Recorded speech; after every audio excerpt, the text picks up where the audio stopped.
Hola, en este vídeo quiero hablaros del análisis de discurso.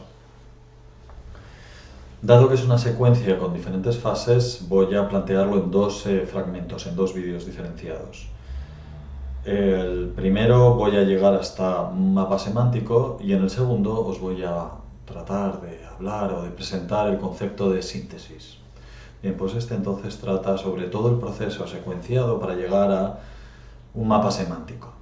Bien, lo primero de todo, como ya hemos hablado en otros vídeos, el objetivo de un análisis de discurso, que no de un análisis de contenido, ni un análisis gramatical, es hacer un análisis de las connotaciones implícitas en el lenguaje.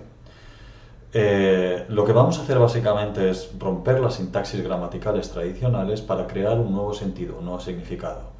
Vamos a agrupar las diferentes frases o palabras a través del concepto de incidentes en diferentes campos de ideas, campos semánticos, y con eso vamos a construir un mapa semántico utilizando un espacio cartesiano de una pizarra, de un Word, cualquier disposición plana, y sobre eso ponemos los nuevos unidades de significados que se van a llamar campos semánticos para construir un nuevo sentido, un nuevo significado. Es decir, rompemos la estructura gramatical para agrupar utilizando los términos parecidos, similares o iguales, poniéndolos conjuntamente, buscando su denominador común y construyendo una nueva frase, un nuevo sentido. Bueno, pues empecemos con este planteamiento. Lo primero, como os comentaba, es que necesitamos transcribir. Segundo, vamos a requerir hacer una lectura reposada, sin estrés, sin prisas, para apelar a nuestra capacidad para detectar las connotaciones, los incidentes. Tercero, identificamos esos incidentes, esas cosas, esas palabras, esas frases que nos comunican algo. Y para eso vamos a apelar a nuestro bagaje, a nuestra formación. Cuarto, vamos a agrupar los incidentes entre sí por mismo significado en ese contexto, en esa situación. 5. Disponemos los diferentes conjuntos en un campo, en un mapa semántico, ¿no? Por cercanía o lejanía de significado, estableciendo relaciones entre los diferentes conjuntos. Sexto, denominamos cada grupo en función del contenido que representa. Y con eso conformamos un mapa semántico. Más adelante, en otro vídeo, hablaremos de cómo invitar a que surja una síntesis entre los diferentes conjuntos o campos semánticos que hemos planteado, una síntesis narrativa.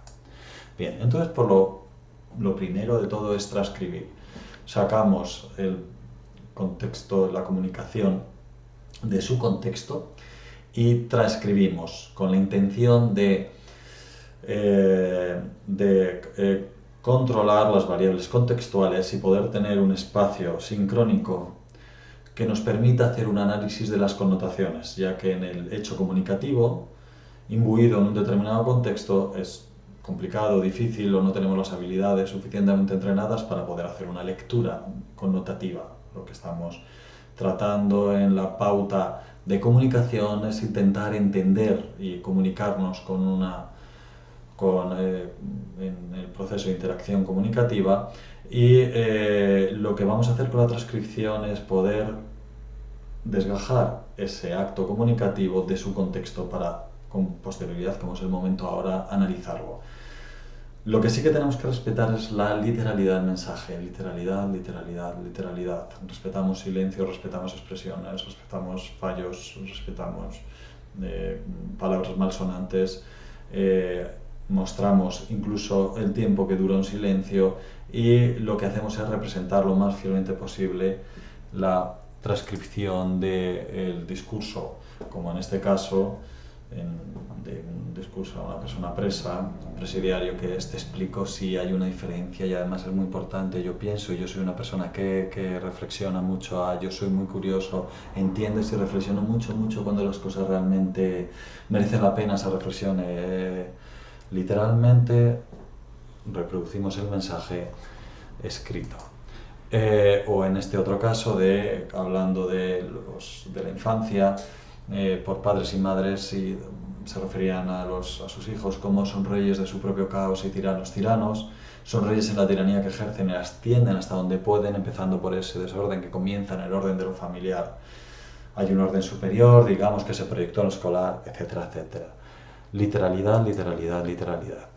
Una vez que lo leemos pausadamente, como comentaban las frases que he puesto en la diapositiva, y digo pausadamente porque necesitamos estar receptivos, empáticos a los diferentes mensajes e informaciones que nos transmite el discurso transcrito para poder detectar los incidentes. ¿Qué es los incidentes?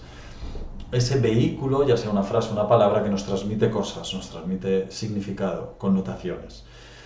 Puede estar circunscrito en una expresión o solamente en una palabra o a veces en un determinado párrafo o parte de párrafo. Tenemos que ser capaces de identificar ese vehículo comunicativo y poder aislarlo. ¿Cuáles son las estrategias o cuáles son los mecanismos para poder identificarlo? Esa predisposición previa, esa apertura empática a una escucha y lectura para poder detectar las connotaciones, por un lado, y apelar a nuestra formación y nuestro conocimiento del medio y del contexto. Es en las propias claves de nuestra experiencia donde va a emerger la intuición de que esa frase, esa unidad comunicativa, transmite algo relevante. En este momento no tenemos que saber qué es lo que transmite, solamente que está comunicando, que tiene una fuerza comunicativa. Parece que es una propuesta poco específica, pero cuando nosotros leemos cosas como vamos a ver ahora, enseguida vamos a poder detectar que hay mensaje que trasluce un determinado mensaje, que está transmitiendo una determinada intencionalidad. Eso es la idea de un incidente. Es verdad que la clave de esta propuesta analítica está en nuestra propia experiencia o en nuestra propia capacidad de interrelación de los temas. Es decir, el significado, la fuerza de las connotaciones está en el propio mensaje y en la interacción que nosotros tenemos con ese discurso transcrito. Por eso este tipo de análisis se llama a veces hermenéutico, es decir, de forma herméticamente cerrado el significado está dentro. Las claves no están fuera, en otras referencias, en otras comparaciones, sino en los propios, la propia construcción de significado de la verbalización. Nosotros apelamos a ese conocimiento del medio del contexto para saber si algo está significando en esta visión hermenéutica del análisis significativo. Bien, por lo tanto, vamos a estar atentos a que las diferentes referencias del lenguaje apelen a nosotros. Y eso, sin más, lo vamos a destacar. Va a ser un incidente. Como en este caso, son reyes de su propio caos, tiranos, tiranos. En fin, esto puede ser una frase metafórica de un padre o una madre que puede estar hablando de la naturaleza de los hijos, pero obviamente, utilizando las metáforas, nos están ya reforzando, remarcando algunos mensajes. Son reyes de su propio caos y tiranos, tiranos. Por mi parte, yo lo que haría sería empezar a destacar los incidentes y ahora, sin un orden inicial, voy colocando las diferentes ideas. Reyes, que lo repite, repite, o tiranos.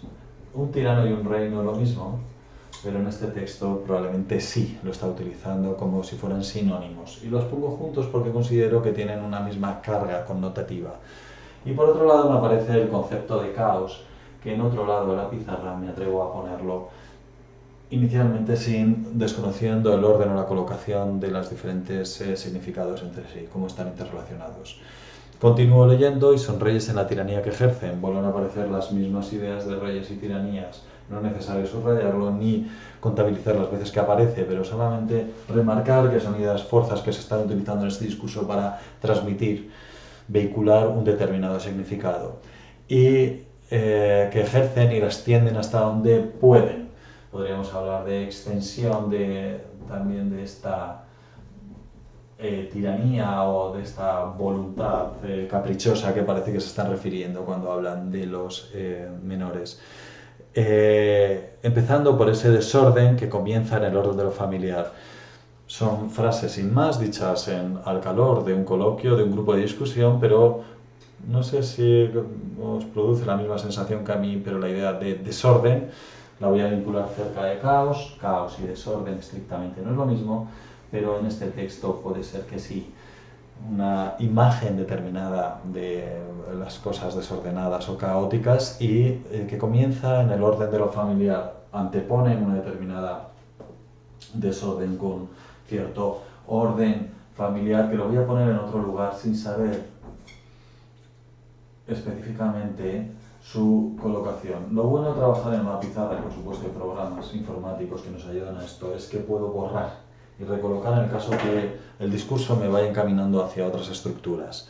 Y así continuaríamos con el resto de los párrafos. Hay un orden superior, digamos que se proyectó en lo escolar y que no aparece. Y vamos colocando los diferentes elementos que van apareciendo. Orden superior, me permito ponerlo al lado de orden familiar. Y voy colocando los diferentes incidentes. ¿Incidentes por qué? Porque están representando algo más allá que una mero comunicación funcional. Intentan reforzar una determinada imagen que yo capto, cazo y vuelco en mi eje cartesiano, que es en este caso la pizarra. Bien, y voy leyendo los diferentes textos, como en el anterior, atento a vías de entrada. La primera de ellas son las figuras retóricas. Digamos que esto se aleja bastante de un lenguaje funcional. Es explícitamente vinculado a la función denotativa, comunicativa, clara. Funcional, no. Cuando utilizamos las figuras retóricas, cuando utilizamos la ironía, las metáforas, las metonimias, los eufemismos, estamos queriendo remarcar algo por ausencia, por refuerzo, por similitud o por antonimia. Queremos remarcar algunas relaciones entre grupos de ideas que si utilizáramos una mera función denotativa no necesitaríamos, no requeriríamos. Por lo tanto, las figuras retóricas, las figuras literarias, son una vía de entrada a estos incidentes. Por favor, atención también a las contradicciones y las incongruencias que aparecen en el texto. Esto también es un elemento importante. El humor, la risa, esa especie de compensación, de efecto que parece superar las aparentes contradicciones que emergen entre constructos o grupos de ideas que se subliman, se solucionan a través de la risa, del humor, también es una vía de entrada. Atención al humor, que igual que la ironía. Y el silencio tabú, cosas que no se quieren mencionar. Puede haber otras muchísimas vías de entradas, pero estos son solamente pistas, consejos, porque si en un discurso aparecen contradicciones o figuras retóricas, humor, risa o silencio tabú, ya sabemos que ahí hay algo, hay una determinada transmisión de mensajes.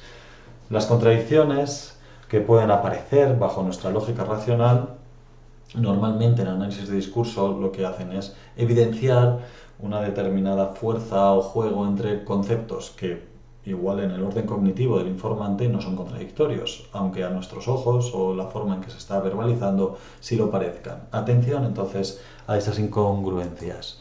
Muy bien, y con eso voy conformando campos de ideas, es decir, progresivamente voy agrupando ideas entre sí, como en este caso que he hablado de orden familiar, orden superior, y lo agrupo en conjuntos.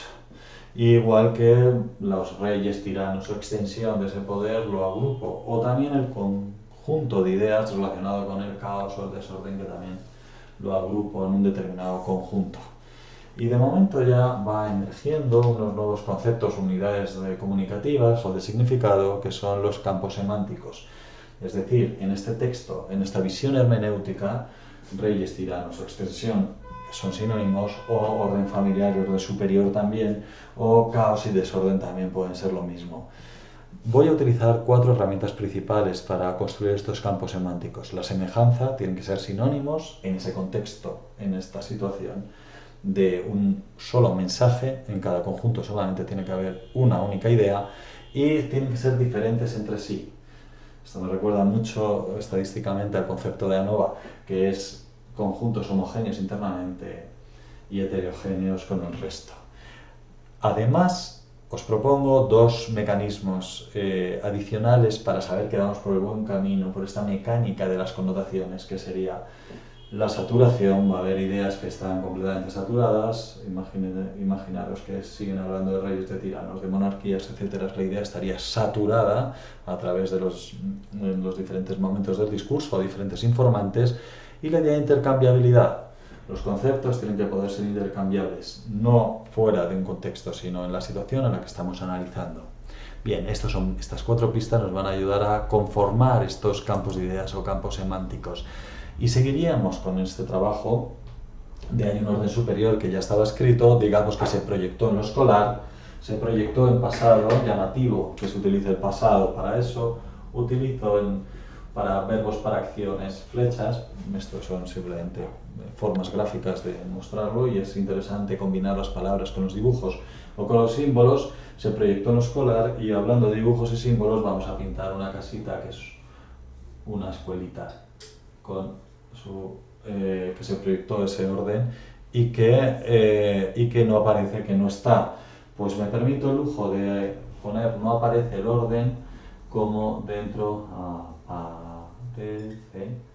dentro del conjunto de caos no aparece el orden. Puedo entender que es lo mismo en este texto, en esta situación. Fijaros que no estoy interpretando todavía, lo único que estoy haciendo es ser un mecánico, aplicar un determinado protocolo a través de las diferentes ideas que entiendo, que detecto a través de mi información, mi experiencia en el texto. Vuelvo al texto y que no está y que por lo tanto cuando tiene que proyectarse no se proyecta. Volvemos a la idea de que no se proyecta, que lo podemos entender como también no se proyecta, también dentro del grupo de caos. Y si seguimos leyendo el texto, se busca el psicólogo, se buscan eufemismos.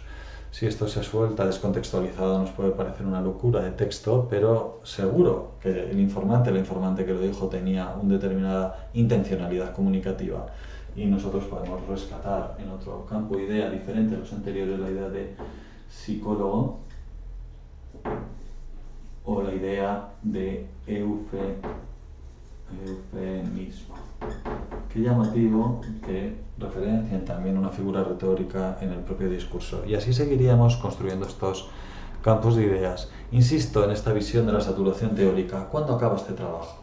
Este trabajo acaba cuando el campo semántico ya es reiteradamente rellenado. Siempre una sola idea. Dos ideas, dos campos. Una idea, un campo. Y cuando ya vemos que los diferentes constructos, frases, referencias están haciendo mención a esta idea pues de caos o de orden, dicho de diferentes formas, eso se llama saturación. Quizás para una sola hoja nos puede parecer aventurero decir, bueno, esto es saturado, pero después de leerse una entrevista de 20 hojas transcritas o un grupo de discusión, 40, 60 hojas transcritas de una verbalización o 10 entrevistas, 5 entrevistas y vamos viendo que reiteradamente aparece esta contradicción entre orden y caos, pues empezamos a ganar seguridad, confiabilidad a los diferentes análisis que estamos haciendo, que es uno de los criterios de buena praxis de los análisis de discursos. Perfecto, bueno, pues cuando tenemos los diferentes campos, que son las nuevas palabras, los nuevos vehículos de significado, construimos un determinado mapa parecido. Obviamente es muy sencillo, pero parecido al que se está viendo ahora mismo en la pizarra. Y estos campos semánticos, ya que es una pizarra, y lo mismo nos permiten los programas informáticos para hacer estos análisis, se pueden mover. Y podemos establecer diferentes relaciones. En este caso es una relación de oposición que yo trato de destacar como dos flechas encontradas, o de correlación con la idea de extensión o de asociación, como puede ser la de reyes tiranos, ¿no? O con esta idea de choque y llamada al psicólogo. Se pueden establecer relaciones entre los diferentes campos. Normalmente las figuras retóricas también nos permiten entender qué tipo de movimientos cognitivos tenemos en nuestra verbalización, que puede ser la yuxtaposición, que puede ser la similaridad o cercanía, que puede ser una escala, gradación o una estructura jerárquica o relaciones de causalidad, y que parece que estamos ya recurriendo a Kant en estas ideas. Y acabaríamos conformando en esta diapositiva, que es sobre el mismo caso que estoy poniendo, acabaríamos conformando este mapa semántico o este otro que todavía no se han hecho los conjuntos, etcétera, o este otro que todavía no se han hecho los conjuntos, pero que solamente muestro para poder ver cuál es el producto final. Como en este caso, que es la salida de un determinado programa informático que nos permite agrupar las diferentes citas, en este caso palabras o frases o partes del texto. Normalmente yo creo que son palabras o frases, o varias, como mucho varias frases, pero eso puede ser peligroso porque a las frases se trata, insisto, remarco que cada uno de los conjuntos tiene que transmitir solamente una idea, pues nos permitiría agruparlos y establecer las diferentes relaciones. Este es el concepto, la mecánica básica para llegar a los mapas semánticos. Una vez que los tenemos que hacer otra labor, otra tarea importantísima, que es denominar. De momento no hemos interpretado. Lo único que hemos hecho es apelar a nuestra experiencia para identificar determinados incidentes, cosas que nos llaman la atención. Nosotros como analistas de un determinado contexto cultural apelamos a esta formación, a estas apelaciones comunicativas para destacar las unidades, los ladrillos del análisis, que serían los incidentes. Los vamos agrupando utilizando la sinonimia y la antonimia para poder agruparlos en diferentes campos. Una vez que los tenemos, buscamos el denominador común. No el título, no la clasificación, sino la idea que transmiten. Y esto es una prueba de confiabilidad del análisis, porque si tenemos dificultades para encontrar el denominador común del conjunto, es probable que haya varias ideas mezcladas en el mismo conjunto. El denominador puede ser alguna de las palabras que está o una nueva idea. Lo que haríamos son reyes o tiranos. Tiranos. Podemos nombrarlo como un título superior al conjunto. Cuidado con el tema de títulos, no tratamos de clasificar. Lo único que hacemos es denominar, extraer la idea común. Orden familiar, orden superior, orden. Caos, desorden, ausencia, no aparece, no se proyecta el orden. Puedo utilizar caos. Se busca el psicólogo, se busca el eufemismo.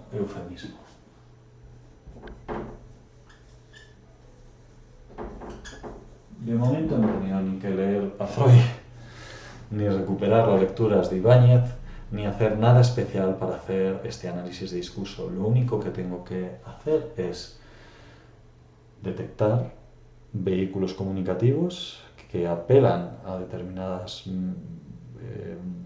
que apelan a determinados mensajes que creo que transmiten determinadas connotaciones, colocarlos en este espacio cartesiano y agruparlos por cercanía o distancia. Construyo diferentes campos semánticos y busco el denominador común. Bueno, atención, que otra de las estrategias para saber que este trabajo está yendo por el buen camino es que cualquiera de los términos que están dentro del conjunto podrían servir como denominadores. Es decir, yo puedo utilizar orden familiar, orden superior, y creo que estaría transmitiendo la misma idea. O yo puedo utilizar tiranos o reyes, creo que estoy representando la misma idea del conjunto de términos o unidades comunicativas que nos encontramos. O caos, desorden o ausencia de valores, ausencia de orden. Eso sería la idea.